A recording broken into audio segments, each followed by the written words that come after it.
par la grâce de Dieu, pour essayer de partager avec vous la bonne nouvelle. La bonne nouvelle, c'est que Jésus est vivant et qu'il agit encore. Il est encore en train de sauver, il est encore en train de guérir, il est encore en train de bénir et de faire des choses extraordinaires.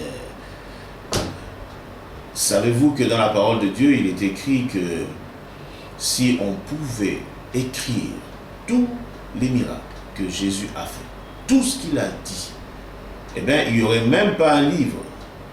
Ça, c'est l'apôtre Jean qui le dit, l'évangile de Jean. Il n'y a même pas un livre qui contiendrait tout ce que Jésus a pu faire. Donc, Jésus a fait tellement de grandes choses. Et ce qui est bon, c'est qu'il est le même hier, aujourd'hui et éternellement. Il agit encore. Nous sommes en train de parler d'un sujet très important sur le thème intéressant qui est de la malédiction à la bénédiction. Et nous avons déjà évolué dans notre sujet et aujourd'hui encore nous essaierons d'évoluer. La fois dernière, nous avons parlé des origines de la malédiction et nous avons dit que la malédiction a comme cause principale, origine principale plutôt, c'est le péché. Eh bien, le péché entraîne la malédiction. Tout ce qu'on peut dire là, ce sont des causes secondaires. Mais l'origine, la cause originaire, c'est le péché.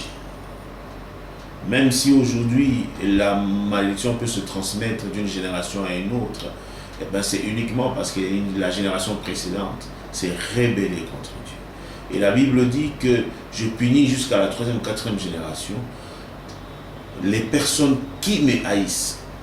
Donc, autrement dit, c'est que si tu ne hais pas le Seigneur, si tu ne demeures pas dans la rébellion, eh bien, la malédiction générationnelle ne peut pas te toucher.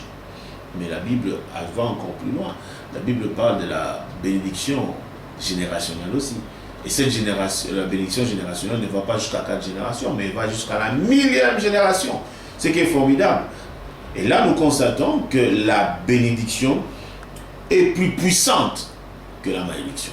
Beaucoup de gens élèvent la malédiction. Mais sachez que la bénédiction, quand elle vient, elle écrase la malédiction. Elle libère. Parce que Jésus est venu nous libérer. La Bible dit dans Ephésiens 2,18 que par Jésus, par lui, nous avons les uns et les autres accès auprès du Père dans un même esprit. Donc nous avons accès à la présence de Dieu qui bénit nos vies. Nous avons accès à cette présence qui enlève toute chose qui pourrait ralentir notre destinée vers la gloire de Dieu.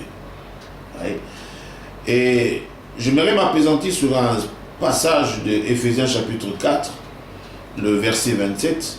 La Bible dit: ne donnez pas accès au diable. C'est-à-dire, n'ouvrez pas une porte au diable. C'est-à-dire, ne donnez pas une possibilité au diable d'agir. Eh bien, une des choses qui fait que aujourd'hui les vies des gens puissent être bloquées par l'ennemi, c'est qu'ils ont donné accès au diable. S'il n'y a pas d'accès au diable, le diable ne peut pas agir dans la vie de quelqu'un. Et la question est: comment est-ce que nous donnons accès au diable? C'est ça la question principale. C'est toujours la même réponse. Le péché donne accès au diable. Savez-vous que Jésus est mort pour que nous puissions être libérés du péché? Jésus est mort pour que le péché ne domine plus dans nos vies, ne règne plus dans nos vies.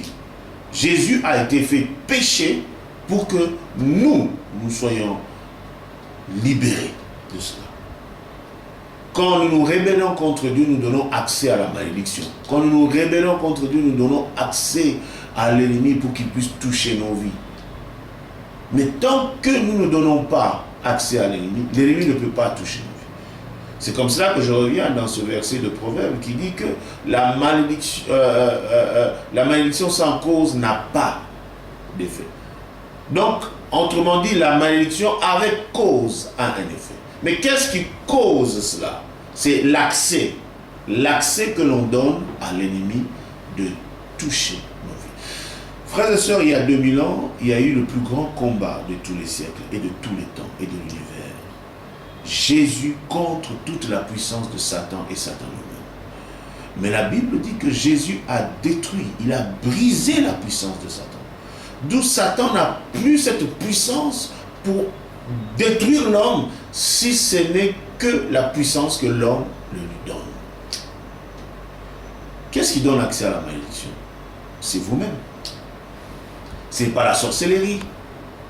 Ce n'est pas les tantes au village. Ce n'est pas les incantations. Ce n'est pas les sorciers. Ce n'est pas les féticheurs. Parce qu'eux peuvent influencer. Mais s'il n'y a pas d'accès, c'est comme quand il pleut dehors. Quand vous êtes dans une maison qui a une bonne toiture, qui a de bonnes portes qui sont fermées, est-ce que l'eau de la pluie va entrer dans votre maison? Non. Il peut pleuvoir aussi fortement que possible. Tant que votre toiture n'a pas un peu d'espace pour faire traverser l'eau de la pluie, eh bien, l'eau de la pluie n'entrera jamais dans votre maison. C'est la même chose. La malédiction peut frapper partout, tout autour de vous. Le diable peut utiliser sorciers, marabouts, fétiches, que sais-je encore, paroles de malédiction, paroles mauvaises contre vous. Mais tant qu'il n'y a pas d'accès dans votre vie, eh bien le diable ne peut pas avoir d'effet dans votre vie. Satan ne peut pas avoir d'effet dans votre vie. C'est ce que l'apôtre Jacques est en train de nous dire ici dans l'épître de Jacques. Il dit: soumettez-vous donc à Dieu. Jacques chapitre 4 verset 7. Soumettez-vous donc à Dieu, résistez au diable et il fuira loin de vous. Ici il y a 3 verbes. Il y a le verbe se soumettre, il y a le verbe résister et le verbe fuir. Pour résister au diable, il faut se soumettre à Dieu. Se soumettre à la volonté de Dieu. Beaucoup de gens veulent résister au diable sans pour autant se soumettre. Vous ne pouvez pas résister au diable si vous n'êtes pas soumis au Saint-Esprit. Si vous n'avez pas déposé votre vie entre les mains de Dieu, votre volonté doit être brisée, votre volonté doit être remise entre les mains du Seigneur. C'est lui qui doit diriger votre vie. C'est lui qui doit être le Seigneur de votre vie. C'est lui qui doit orienter votre vie. Quand le Seigneur commence à orienter votre vie, ce qu'on appelle l'obéissance, c'est la soumission à la parole de Dieu, la soumission à la volonté de Dieu. Quand vous vous soumettez à Dieu, le résultat, c'est que vous êtes fort pour résister au diable. Vous ne pouvez pas chasser le diable aussi longtemps que vous n'êtes pas soumis à Dieu. Non. Vous ne pouvez pas briser la malédiction aussi longtemps que vous n'êtes pas soumis à Dieu. Vous devez vous soumettre à Dieu. Quand vous vous soumettez à Dieu, il y a cette résistance, cette force spirituelle qui entre en vous, cette puissance, cette capacité de résister à Satan, de dire non à Satan. Et là, vous avez la force. Et la conséquence de cela, c'est que le diable fuit loin de vous. Le diable fuit toujours quand des personnes se soumettent à la volonté de Dieu. Quand des personnes disent non au péché, disent non aux choses de ce monde, à tout accès. Parce que ne pas se soumettre à Dieu, c'est avoir donné accès à l'ennemi. Mais quand vous ne donnez pas accès à l'ennemi, vous dites non au péché, vous dites non à toute chose qui est contraire à la parole de Dieu. Vous vous soumettez à la volonté de Dieu, au plan de Dieu. Parce que Dieu a un plan merveilleux pour chacun d'entre nous. Il dit: je connais le projet, le plan que j'ai formé sur vous, projet de paix et non de malheur. Comment quelqu'un peut-il amener le malheur dans ma vie aussi longtemps que le Dieu qui m'a créé, le Dieu qui vous a créé, n'a pas prévu le malheur? Il n'a pas prévu ça dans son plan. Il n'a pas prévu la malédiction sur votre vie. Il n'a pas prévu la malédiction sur votre famille, ma soeur, mon frère. Il a prévu la bénédiction. Mais ceux qui amène la complication, c'est quand on ne se soumet pas à Dieu. Quand on ne donne pas, on donne accès à Satan. Quand on ouvre la porte, c'est là où l'ennemi vient et a porté la malédiction dans les vies des gens. Frères et sœurs, soumettons-nous donc à Dieu.